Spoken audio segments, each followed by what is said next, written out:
Hey everyone, and welcome to the Perfect Bite podcast, your fusion of food and entrepreneurship. You'll hear stories from chefs, restaurateurs, CPG brands, and more from the food and bev industry. All of them are at different points in their journeys, talking about their experiences and how they've cooked up something new. Let's dig in. Hi everyone, and welcome back to the Perfect Bite podcast. I'm your host, Sarah Perkins. You can talk to the top chefs in any town, and most will say they love a home-cooked meal most of all. There's something special about being served in someone's home or serving others from your own kitchen. Everyone becomes part of the family. And there's certainly an art to hosting and home cooking that makes someone want to come back time and time again. Today's guest has mastered these arts and turned them into her own media brand, from recipes to tips on how to make anyone feel right at home. Please welcome host of Entertaining with Beth and author of Entertaining 101, Beth Le Manach. Beth, Thanks for having me. thank you so much for being on here. I love this about our modern world. Again, you and I met through our mutual friend, Sally Eckes, but you're in France and I'm in Ohio. Thanks to technology. Thanks to technology, here we are. Oh my goodness, I'm so excited to chat with you today and everything that you've built. I think it's such an inspiration, and especially for folks who are starting off, you've been working on this for over a decade now. And so it just really shows that a lot of determination and hard work pays off. Yes, you just have to keep showing up. Yes, and not giving up because it's hard. A lot of days it's hard. Yep, it is. Oh my goodness. Well, I always love to take things back to the beginning here. Tell us about when you first fell in love with food. What was cooking and eating like in your household growing up?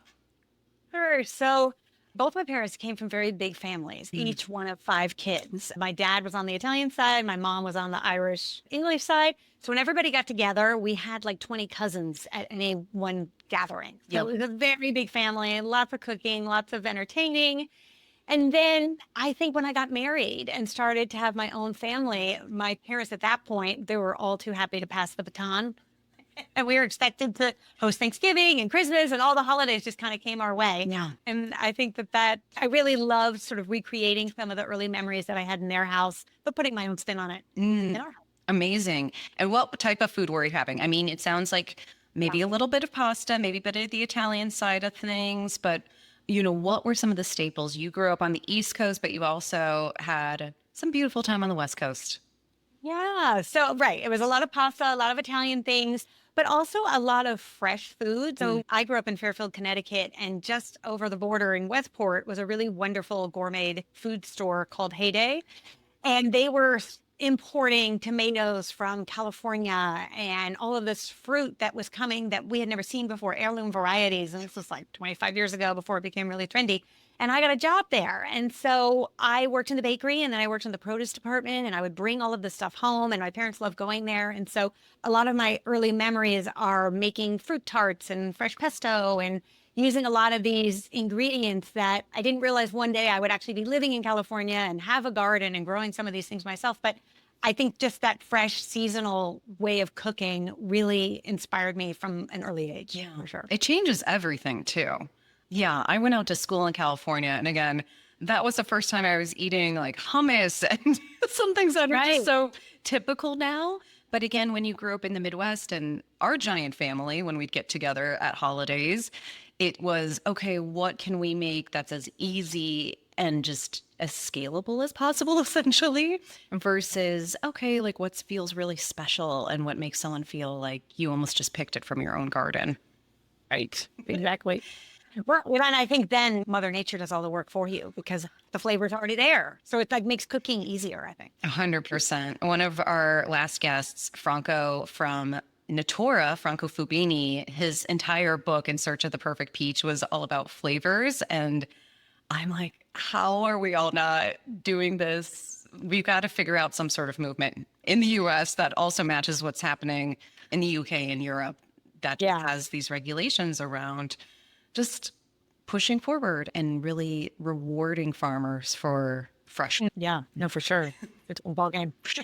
Well, tell us a little bit. So again, you grew up having gorgeous food, tell us a little bit about the career journey you had before really entering food. I mean, Yeah. if you hear your story, it makes a lot of sense that you've combined it all into everything you're doing today.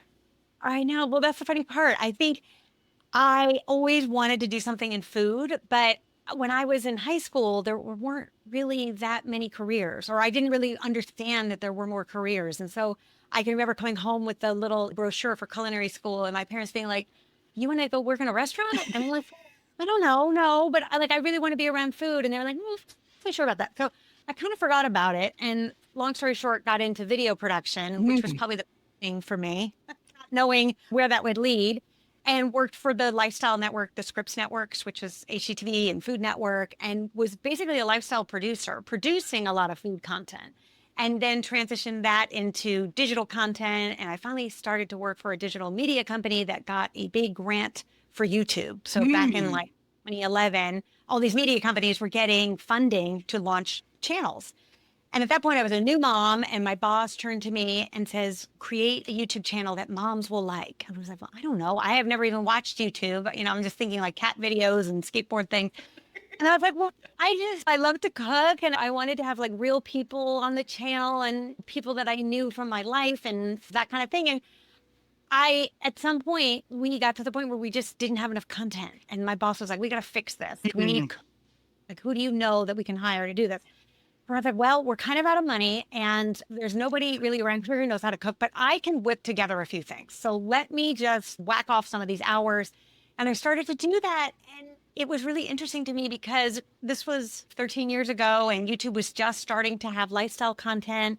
And a lot of the people watching YouTube were really young. And I was doing these entertaining videos thinking I'd be appealing to young moms. But like moms were not really on the platform yet, or these young kids like in college that had their own apartments and were learning to have their first dinner parties.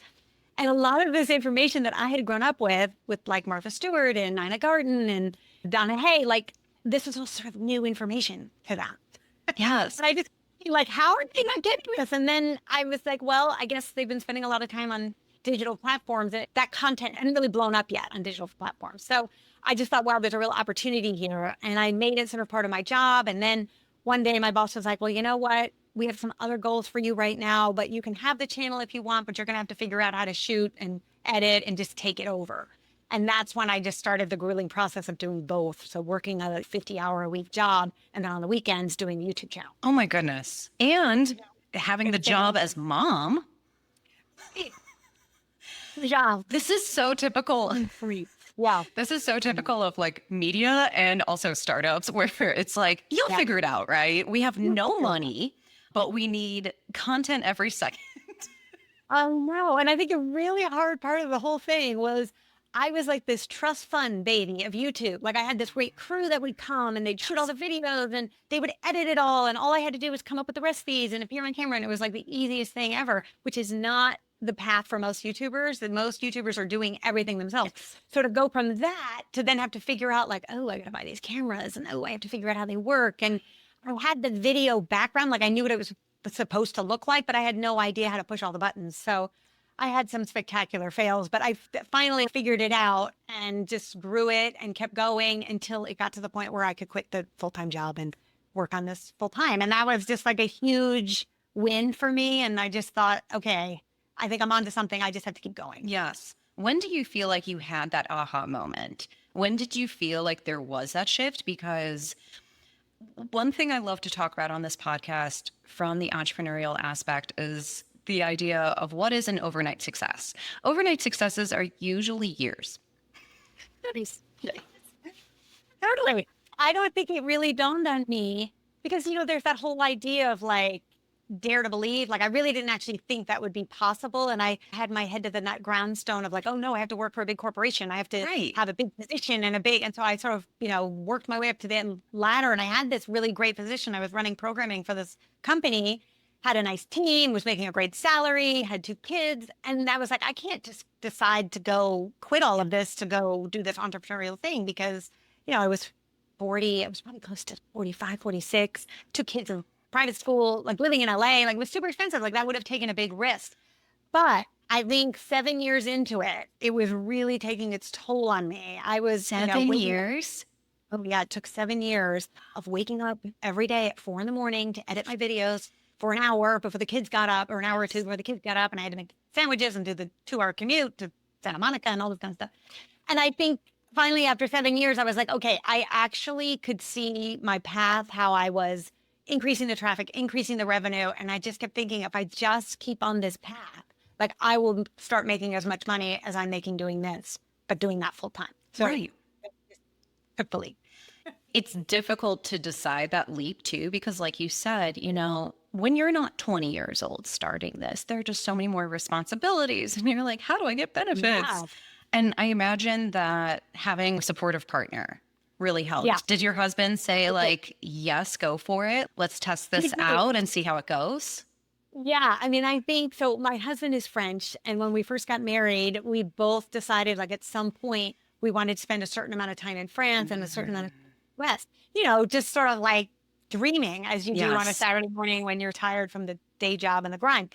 And he was working for himself, but he kept saying, you need to figure something out so that we can do this. So I think for him, he saw like me being an entrepreneur as that ticket to being able to have more vacation time than Yeah. like 2 or 3 weeks a year, which is what it was. And I think that he's right. I think, looking back now, everything that we're doing today would never have been possible had I not taken the leap. So you just have to push yourself off the ledge sometimes. As hard as it is, yeah, that flexibility is amazing. And I imagine too, when you had that chance to also have citizenship and residency in a country that could support some of the things that we just mentioned, that US entrepreneurs are like, how do I give this up? The marketplace for like healthcare is Right. so expensive. What do I do? And I'm hoping that was very helpful.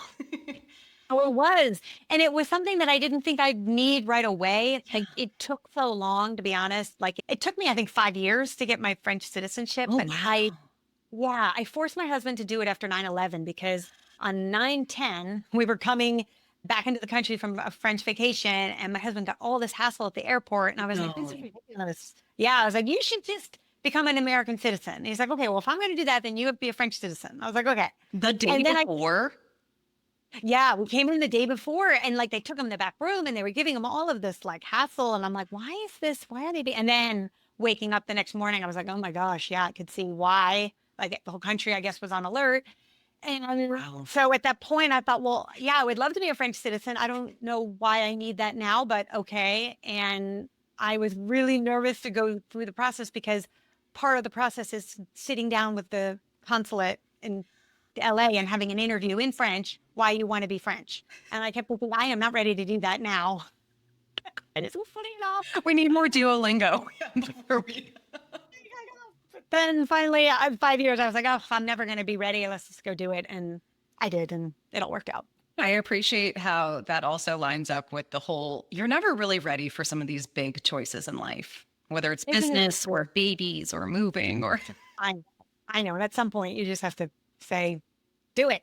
Wow. Wow. I mean, again, you are living a life that I think a lot of people dream of. And so I appreciate that you're giving us the behind the scenes too of what it's like to be essentially a dual citizen and an expat, Yeah. because yeah, we're in a time where I think a lot of people will say, like, can we just go?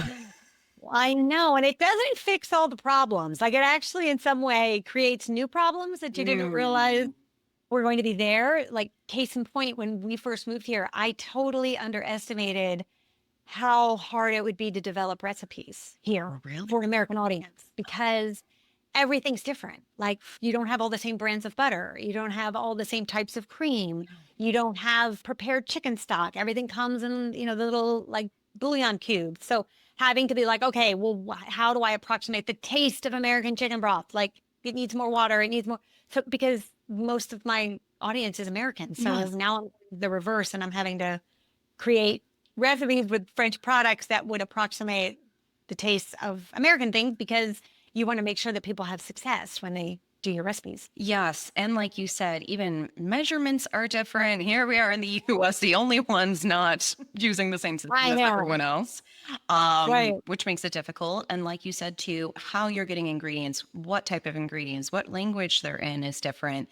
Tell us a little bit about, just to wind back the journey and how then that transition happened. What types of recipes do you say that you started off with and what types of tips? And what do you think helped the evolution? Was it Right. moving? And what were you really seeing that changed? Yeah. Well, I think somebody gave me some really good advice early on about YouTube because in the beginning I was just sort of throwing up anything that I just like to cook. And then I kept thinking, well, maybe I should do this or maybe I should do that. And they kept saying it's called YouTube for a reason. There are lots of people doing whatever they think they should do, but like you should do what you love and you should do what works for you and your guests and your family. Okay, well, that's easy. So I went through like all of the family favorites. I went through lots of things that we make here in France when I would visit my husband's family requests. So a lot of users would say, oh, I'm having my in-laws over. What's a great egg bake I can make for Christmas morning that I can bake the night before? It's like, oh yeah. Like I love the challenge of coming up with things that were problem solving for people. And then also looking, spending time on other YouTube channels and seeing what people were leaving comments on other channels. Mm, That good gave me a lot of research. yeah, great research, like bigger channels than mine. And for a time, and this was 13 years ago, but there was a time when the French macaron had its moment. And there were lots of people who wanted to know how to make them, and they were having all of this difficulty and things were falling apart. And I was like, I'd love to create like a foolproof recipe for this because people are really having a hard time. And it took me 100 tries too. I mean, I was wrestling with it too. And then I realized there were like 6 or 7 tips that really helped with this recipe. And I said, I'm going to do that. I'm going to do the foolproof French macaron recipe. And that video just took off. And it's still, I think today, it continues to have views and is up to like over 6 million views by now. And I think because of the way that I went about researching what people really need. And I think at the end of the day, yes, it's what I love, but it's also solving problems for people. I think is a big part of it. Yeah. And that is very much the founder mindset as well is, Yeah, right. if you do something just because it's trending, or if you're like, oh, that's kind of cool, it's probably not going to last very long. But if you understand the problem innately, or you know that there's an audience that really wants problems solved, then you've already got them built in. I think that's awesome. I think you had that like natural sense of connection too with your audience and your community, eventual customers, because you were actually answering them, which is really nice. Well, a lot of people are like, I'm speaking into the void. Maybe someone will help me with this one day. Well, and because my background was television, I saw early on, like, wow, this is not like TV. This is like a two-way conversation. Like I'm watching people on Food Network, and if I have a question, no one's going to respond to my question.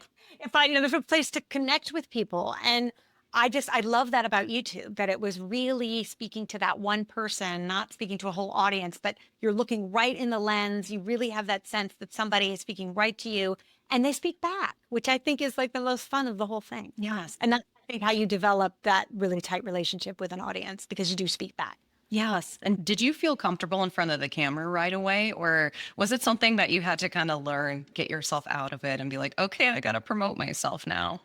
It is such a learned skill. And this is the thing I tell people who are like really nervous about being on camera.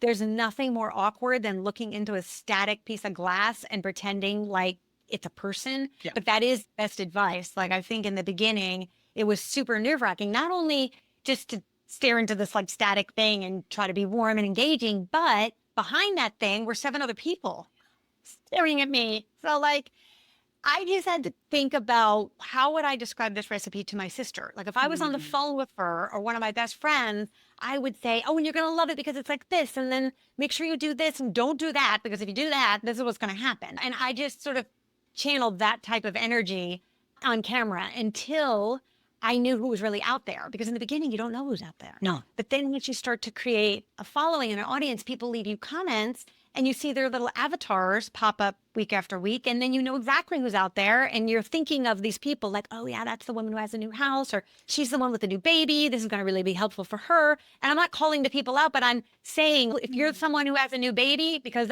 I know that she does. And again, they feel seen and they feel part of the community. And that made it really easy for me because I felt like I was really speaking to a group of people who I knew. And I think that's the hardest part. And you were helping shape the content that way too. It wasn't just, as much as folks like you and I, you on a different level, but the folks I work with for marketing consulting, the content I do for this podcast, the dream would be we plan this all a month in advance, right? And you schedule Right. it and then you create more and more and more. But you also have to make things on the fly or you have to adjust. How do you think that you learned how to balance that aspect as well of creating content that's true to you, true to the brand, and also something that you know people are looking for suddenly? Maybe it's a trend, or again, you're just noticing a trend in your own audience. Definitely. I really think of it like a portfolio. So each month I have 4 slots. And so one video is going to be something that nobody is searching for, but it's like a favorite recipe. Like I'm working on this recipe now, this fig and walnut cookie. It's inspired by this thing that I had in Italy a couple weeks ago that was like the most delicious cookie I've ever had. And I'm like, I know there's no search volume to it. I know it's not trendy, but like people need to have this recipe because it is so good. So that will be something that's just like true to me. Then there'll be something that's like probably only means something to my audience, like my book tour video. I'm going to be doing that because it's a way for the audience to feel connected to me and connected to the community we've built. That's more of like an audience thing. And then there'll be something that's more like SEO friendly, that's maybe bringing in audience that doesn't know me, that may find me through search.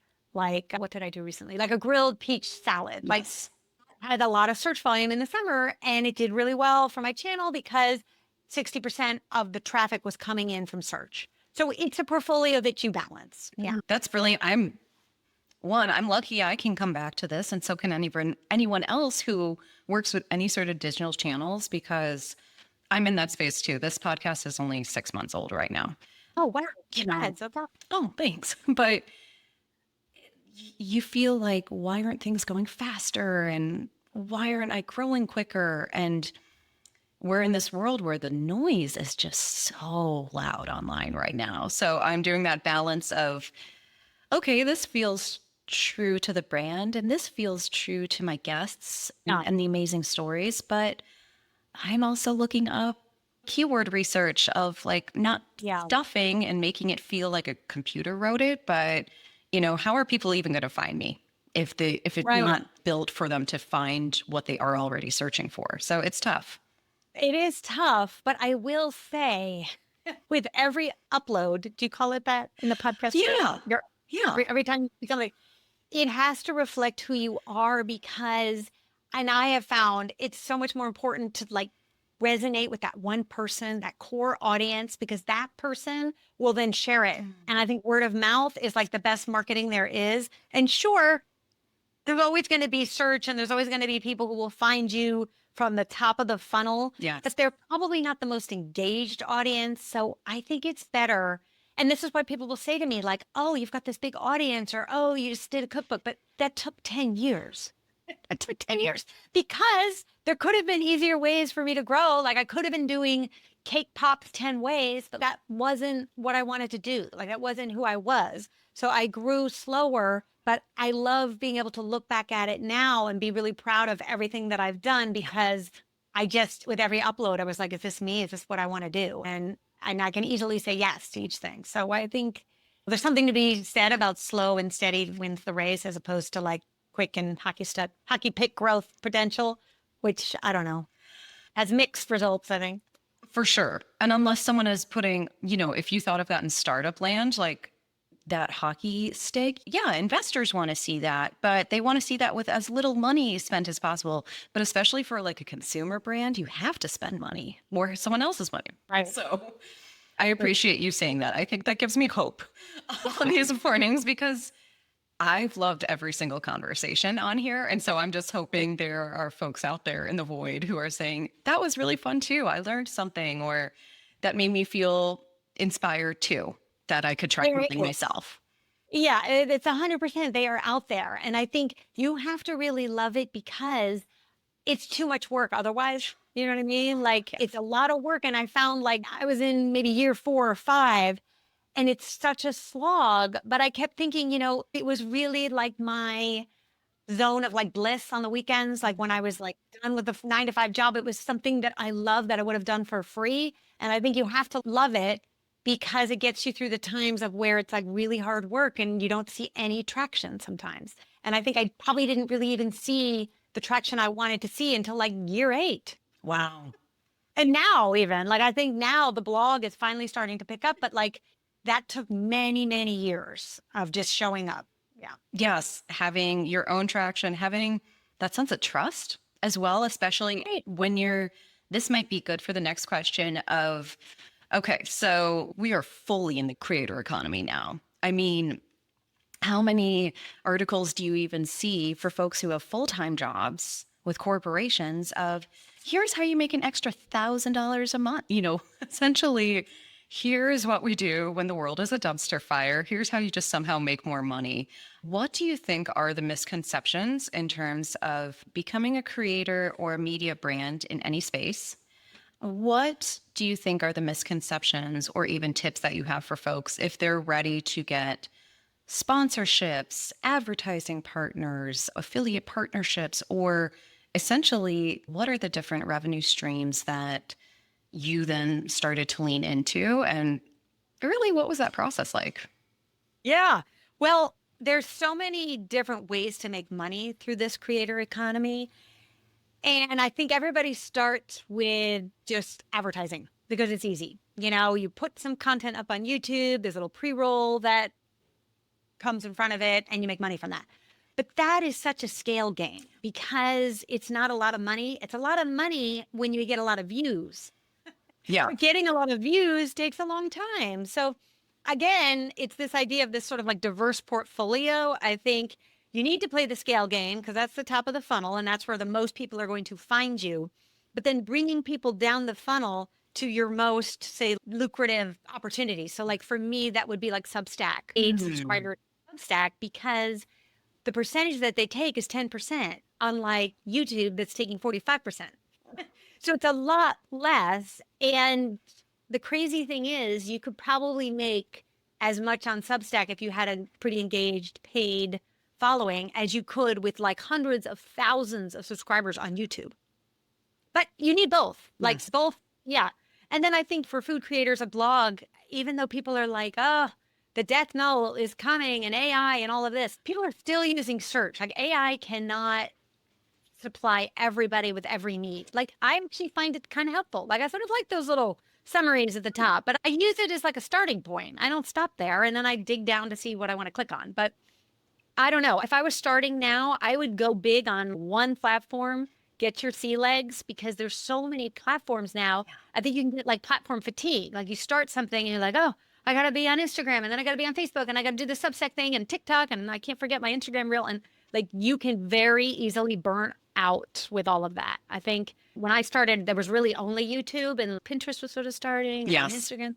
But I didn't really go down that road right away. I just started like very focused on YouTube. And then I sort of became known as this YouTube creator, which I think is great I got a lot of opportunities because of it. And I think that that's good to start somewhere and get really good at it before you branch out with other things. Definitely. And so that does bring us to why you and I connected in the first place. Yeah. When did you decide it was time to do your own book? I mean, just to show folks, Gorgeous Entertaining 101 came out at the beginning of summer 2025. I mean, this is recipes, but you have so many amazing entertaining tips in here as well. Fun. When was that moment that you were like, I have to compile everything that I've learned and that I've been talking about with folks over the years and put it into something that they're going to want in their home and something they're going to want to gift too? Yeah.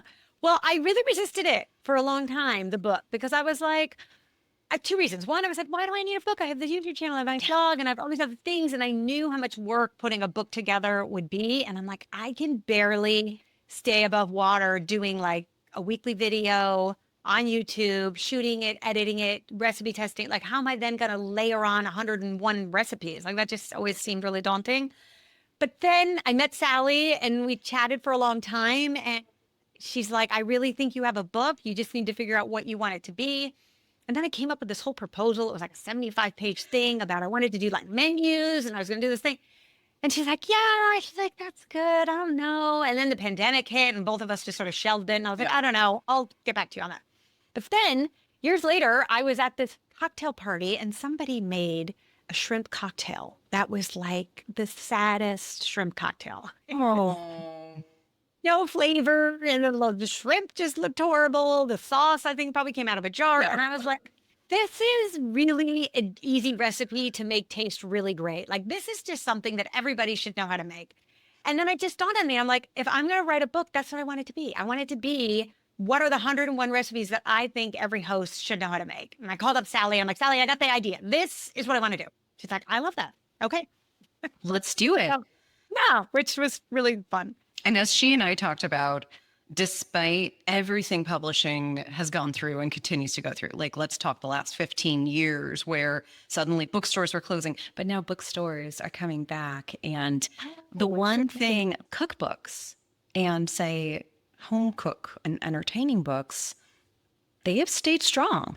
And I think it is because of how much aesthetics has also come into play. You know, it's essentially taking what you think is Instagrammable and it becomes true in your hands at all times. Let's talk a little bit about how yours is different. So we've mentioned other icons like Ina and Martha and Donna. How did you say, I'm going to stand out. I'm going to be Beth and have the Beth method to it? My favorite section is probably right at the beginning of the, well, that's awkward, because that does happen where you're like, oh, great. I tried really, really hard on this, but yet something still comes out every time. Right. No, for sure. I mean, don't get me wrong. I love Ina and Martha and Donna and all those women. They were complete muses to me as I came up in my own entertaining journey. But for me, they were always very aspirational. Like it was always like, wow, like it was kind of like beyond my reach. And when I thought about what I wanted the tone of the cookbook to be, and because it's, again, you're on the shelf with those other authors. And I just kept thinking like, I cannot compete with what they're doing because what they're doing is at such a high level. I just wanted to be me. And so I really looked back to what I had been doing on my YouTube channel for 10 years. And what people really loved about that was I think it wasn't out of reach. It was really relatable. And I think it was relatable because I didn't go to culinary school. Like I didn't have a foodie background. I was a home cook who was cooking for my family and my husband and friends for 20 years. And there's a lot of humor to that too, because it doesn't always go as planned. And I think that's where that section sort of comes from. And I wanted to make sure that it was aspirational, but not in a way that felt too exclusive or too elusive, that people couldn't actually execute it for themselves. Yes. I like that. That sums up your brand very well. I'd like to say it's accessible, but elevated. Exactly. It takes the everyday and makes it just a little bit special instead of, again, Martha is like incredibly aspirational. But if you watch, you know, that documentary, she did like, she recognizes like, I am an extreme perfectionist. That is everything in my life. It is good, but it's also bad in some ways. And I love Ina because the way she speaks is very, I think, relatable. But again, her lifestyle is something that I'm like, we're just wow. foreign in the Hamptons. And but I think we need content like that because we need to dream. We need to have things just beyond our reach because it's entertaining and it's fun. And certainly it's informational. But I think where I really wanted to be with this book and just with my brand in general is like practical. Like, okay, how are you actually going to do this? So every recipe has a make ahead game plan showing like what are the 2 or 3 steps that you can do the day before or 2 days before, and what recipe does this pair well. That's also in the book. So if you want to make, you know, the beef tenderloin for Christmas, great. What are you going to start with and what are you going to finish with that's not going to put you in the kitchen all day long? So each recipe then has those suggestions. And I think at the end of the day, I hope people come away from this book of like, oh, not only are there 101 like delicious recipes, but it's a really fantastic roadmap that people can entertain their friends and family without losing their minds in the process, because a lot of it can be really stressful for people because of the organization and because of the, like, you're cooking for an audience and people are in your kitchen and like, you don't want to lose your cool. So there's a little humor in, I think, the book too. Yes. And I always have had this thing in the past that I've tried to get better at with some make ahead things. I can't wait to continue to use your tips to be better at this. I've always just been like, oh, the host never eats. The host never sits down. I'm always checking in like, are you happy? Did you eat? Did that taste good? Do you need more? You know, instead of, okay, can there be something that I'm just popping in the oven to warm up or something right before they're coming in, or it's Yeah. sitting there on low so that I can pull it out and say, okay, we're all ready to go here now. Yes. And that we actually all get to enjoy it together instead of me feeling like the Virgo maniac that I naturally am. I know. No, and I'm the same way. I'm a Capricorn and we are like overachievers to the nth degree. But I think I learned maybe 10 years into this that like the whole secret of entertaining really is to make people feel comfortable. And nobody is comfortable watching a host spin out of control. Like that is just, that does not make anybody feel at ease. And so I think a lot of the recipes are things that you can pop in the oven or you take out of the fridge. You know, maybe there's one thing that you're actively cooking, but not five things that you're actively cooking. So yeah, I think that's just such a big part of it. And it's sort of you have to learn the hard way. Like you kind of can't tell people that until they've experienced it so much for themselves that they're like, okay, yeah, I need another way. Yes. It's time to sit down. It's time to also Mhm. enjoy your cocktail with everyone. Exactly. So, talk to us about the process of making the book and then what it's been like to promote it and tour, how that's been different for you. So, what were your favorite parts about putting it all together? What were your biggest challenges? And what's it been like to say, okay, Beth's on the road? I know. Yeah. I mean, I think my favorite part of the book obviously was the testing, just coming up with what the recipes should be and why they got included. With all the recipes in the world, to have to narrow it down to just 101 that I was going to put my name on that said, like, these are the 101 that you really need to know how to make. I had to really think through that because while I love a great omelet bar or I'm trying to think what else, a souffle, I don't think that those are practical for entertaining for large groups. I just, they're great. So I really wanted to make sure that they were things that made sense for entertaining and that also needed to be in people's repertoire. So that was fun to think through, and the testing and the cooking and the eating and all of that. I love the writing. I didn't think that I would love that as much because so much of my background has been video and has been imagery and has been more that side of things, not necessarily putting pen to paper.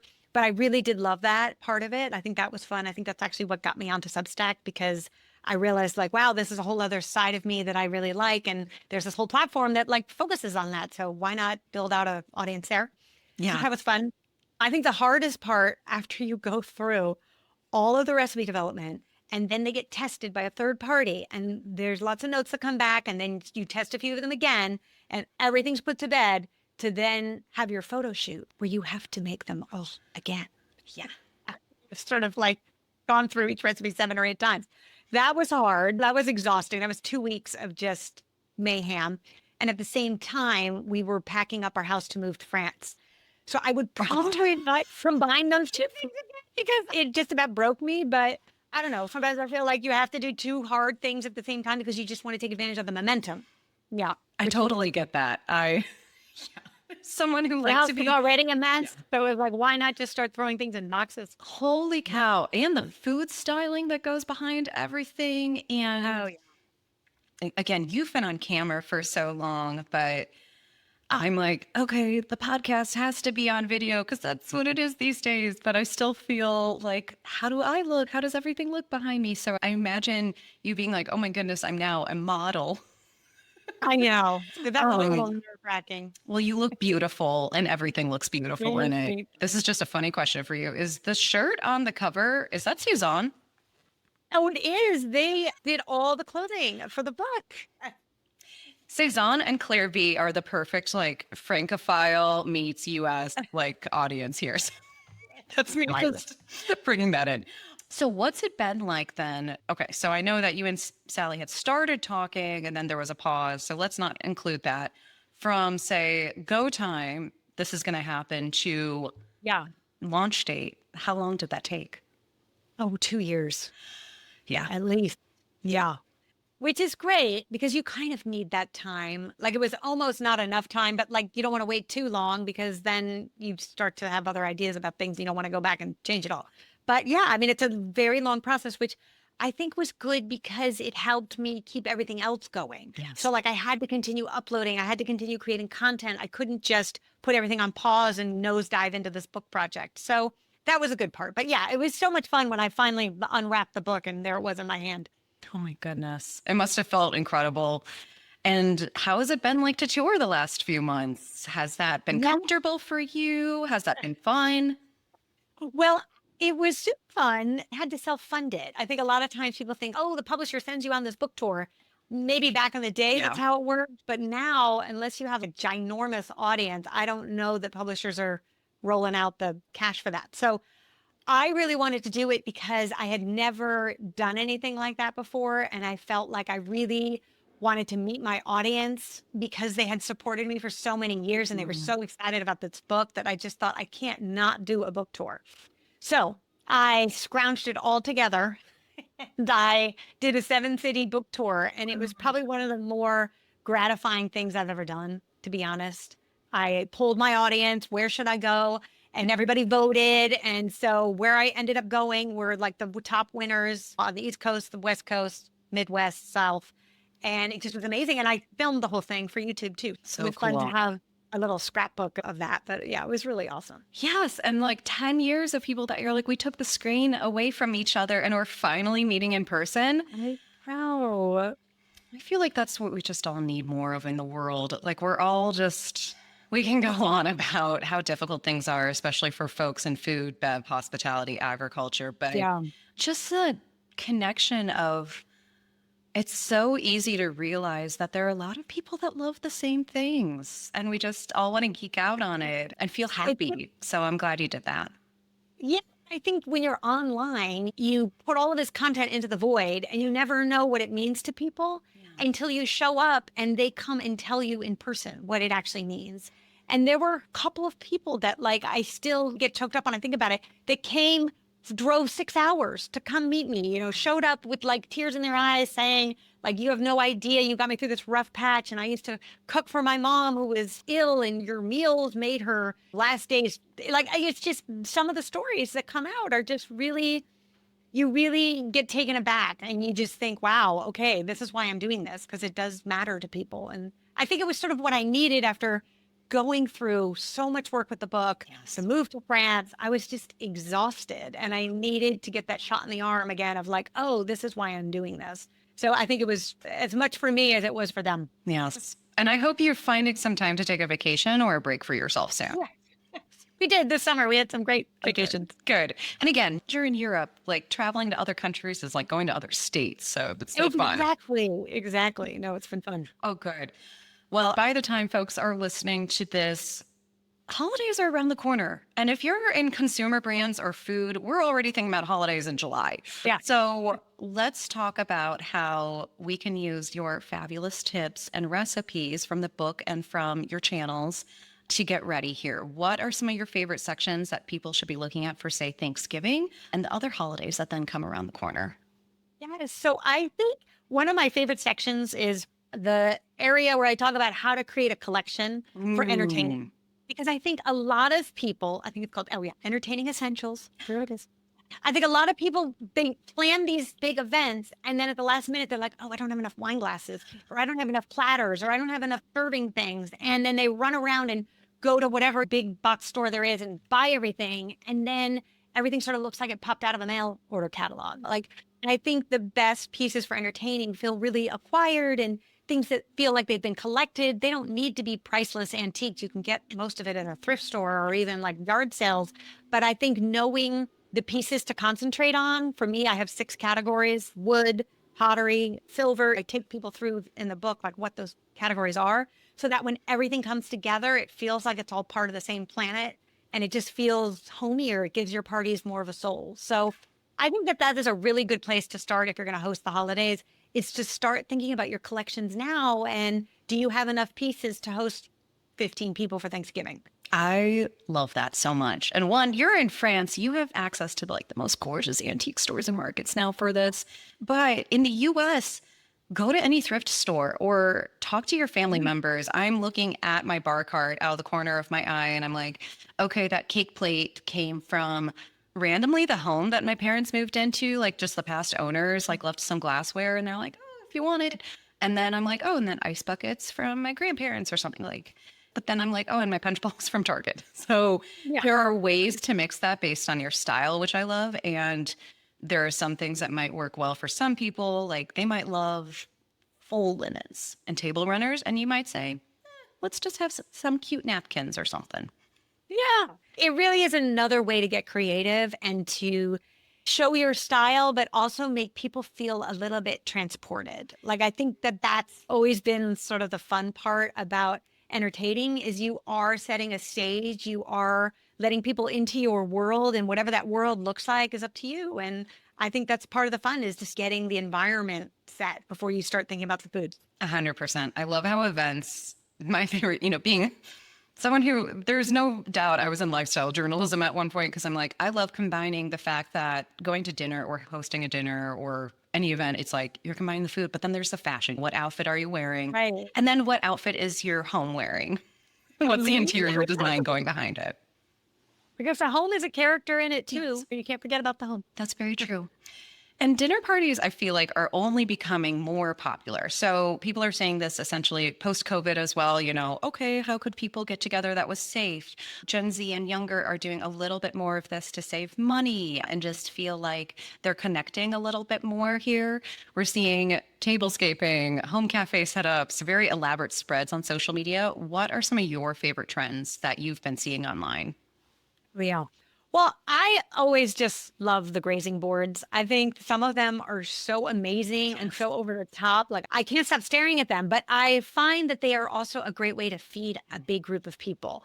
We just had 50 people for a birthday party for my husband, and I did huge grazing boards down the table. And it just was a great way for people to like feed themselves during a cocktail hour that's sort of a set it and forget it. And you can just add all kinds of things. You just get it all at the grocery store. And I think it's all how you display it to make it look really inviting and pretty. And it becomes its own centerpiece. You can't think too much about flowers and things when you have like fabulous grazing boards running down the table. So I really love that. Yeah. It's like art. The food is the art.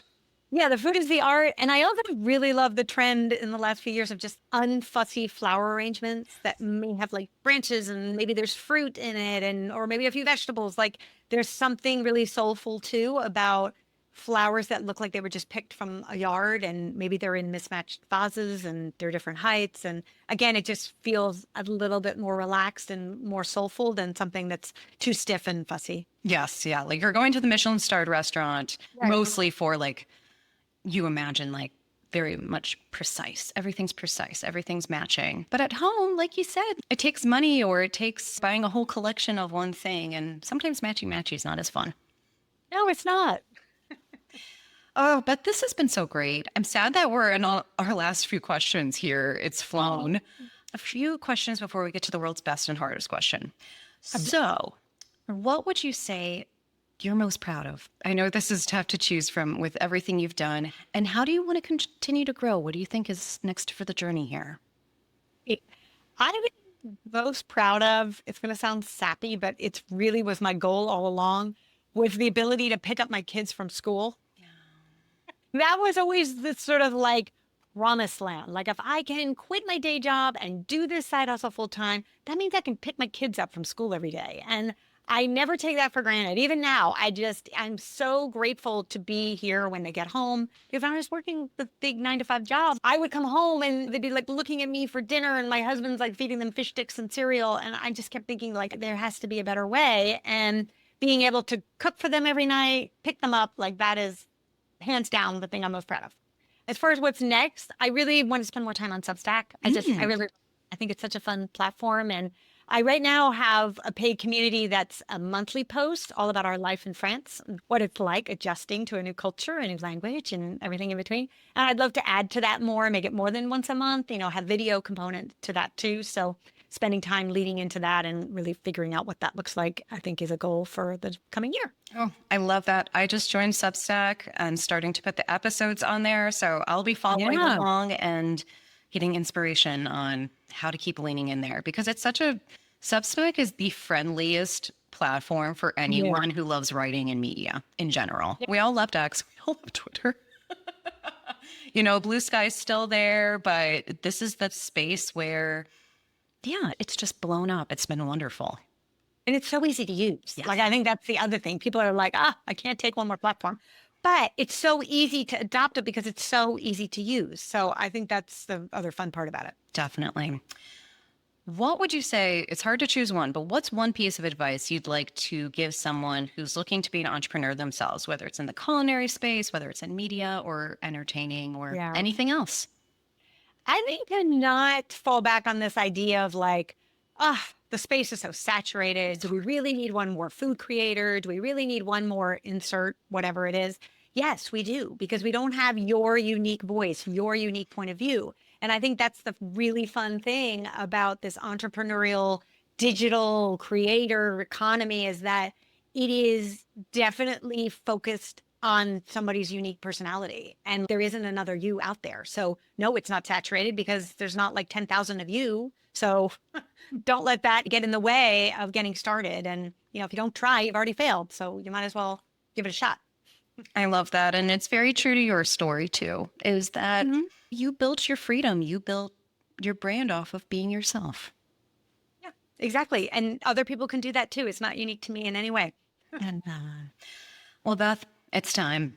As a reminder to folks, this is called the perfect bite, as it's a perfect bite of the value chain of food and bev, all the folks who contribute to it, but it's also because we all have our own perfect bites. So something that's unique to our taste buds, our memories, and the food that we personally love. So, Beth, what is your perfect bite? My perfect bite is a little pizza shop in Florence, Italy that makes the most incredible pizzas. And my daughter goes to school in Florence. And so I'm there quite often, which is great, which is another reason why we wanted to move to France because she's only 2 hours away now. And we had tried like every pizza place that's on TikTok, that's on Instagram. We tried them all until I met somebody on a flight. And she said to me, we just got chatting in the like customs line. And she said, oh, if you ever want to have lunch, here's my number. Her parents are Italian. She goes to Florence quite frequently. So we get together and she's like, I'm going to take you to my favorite pizza place. And so she took me down this little back alley and we went across by the leather market and we end up at this little nothing restaurant. Like it looks like a little hole in the wall. I had the best piece of pizza I've ever had in my entire life. It was the most delicious thing. And she showed me how to eat it. You take your little like triangle, you take the tip, you fold it in, and then fold the pizza so all the fillings don't fall out, which I thought that was really genius. Her parents are from Naples, so they were used to eating pizza on the run. And it has that like chewy dough, chewy crust. I love a chewy pizza. The most incredible tomato sauce that's fresh, but also like a little bit of sweet. You can tell it was made with fresh tomatoes. The mozzarella, like the whole package was this pizza place. And that will always be my most favorite bite. I love that pizza place. Holy cow. Do you know the name? I can find out for you and I can email it to you. Please. You can put it in no notes. Yeah. Please, I am going. That's all about this place. Oh my God, it's 10 a.m. in Ohio, and I'm like, I need to go find like the most authentic pizza right now. Oh my God. I get it can make you smile so much. It reminds me of that scene in Eat, Pray, Love when Julia Roberts says, I'm in a relationship with my pizza. Well, that's the pizza place. So they have one in Naples. That's the one I Oh. think that's in the movie, and they have one in Florence. It's that one? that one, and it's on their website and everything. It's Meant to be. perfect. Okay. Well, That there is you it. go. There you go. It's the Julia Roberts pizza is your favorite bite. Truly meant to be. Oh my goodness. Oh, wow, Beth. Thank you again for sharing your story, all of your advice, and Entertaining 101. I can't wait for folks to pick this up. I can't wait for this to be part of my gifting repertoire. Can you let folks know where to find you? So, your YouTube, the different social accounts, any sites, and any venues or, say, upcoming events that you'll be at. Yeah.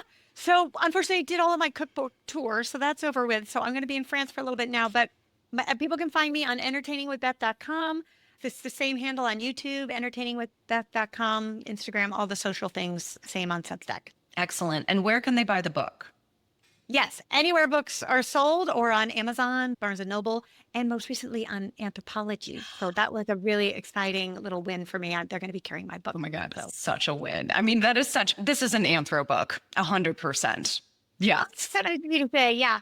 Oh, Store I really wanted to be in. And my publisher was like, well, don't hold to that because they're very selective. So when it came through that they're like, oh, they're going to be carrying your book, I was just like so excited. Yeah. ooh, that's a dream come true. Amazing. Well, Beth, thank you again so much. And everyone, thank you for listening in. This was Beth Le Manach's Perfect Bite. Thanks for tuning in to The Perfect Bite today. You can listen to future episodes on Apple Podcasts, Spotify, and anywhere else you listen to podcasts. Thanks in advance for subscribing, rating, and reviewing. You can follow The Perfect Bite on social media @PerfectBitePod. Now go get something good to eat.